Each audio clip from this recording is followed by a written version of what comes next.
Yes, good morning mga Iloy. Umana itong overhaul mga Iloy. Ano niya, last part sa akong overhaul. Okay na siya.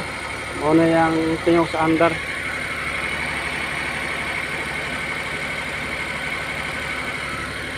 Ako siyang i-rev, di na siya mag-hunting.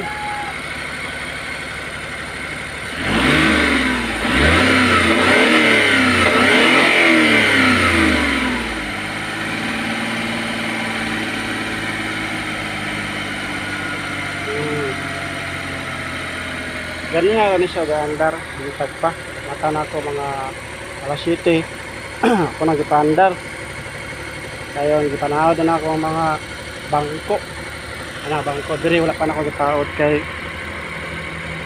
wala ka man po nanawag ang tagiya nga ng paod. So bilasan ako itaod. Sukad ganina mga alas 7 hantod ka inandar. Ang temperature mo na siya.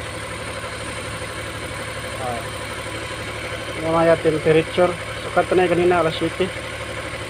Apo ko lang gitrabaho, ako lang nang gidiyan gaandar. So tambutso kanahan to ako na kay aso.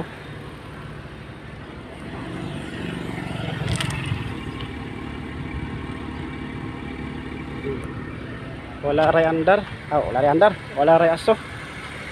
So muna na itong complete overhauling sa minivan.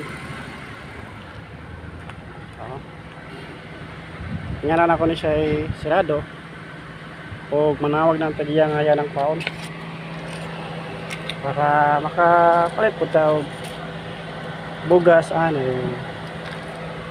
so patong na yung mga sakyanan diya. Hindi kayo mo magpatrabaho dito sa kuha dito sa Santa Maria. PM lang kita sa kong video kung na may patrabaho sa kuha, PM lang mo.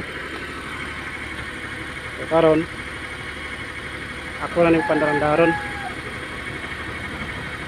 wala siya kurog. So far okay ra yang andar.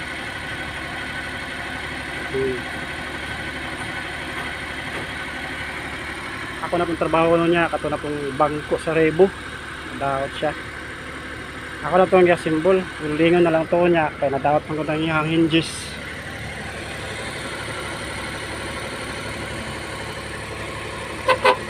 Gamay kay sirbato mao na iyang push button sa una. Ako na ang gitangtang kay doble na gayo na po na ko ang iyang yabihanan para sa yabi na mag start sa una. Dili mag start lain pa mekaniko katrabaho na dili nila i-start nga diara ang mga wire ako lang gihipos para kung mingon ang tagiya nga ibalik ako na pong ibalik kalera na itawad. So inaot nga masatisfy ang tagiya niya akong trabaho. Salamat sa paglantaw sa akong mga video mga Iloy.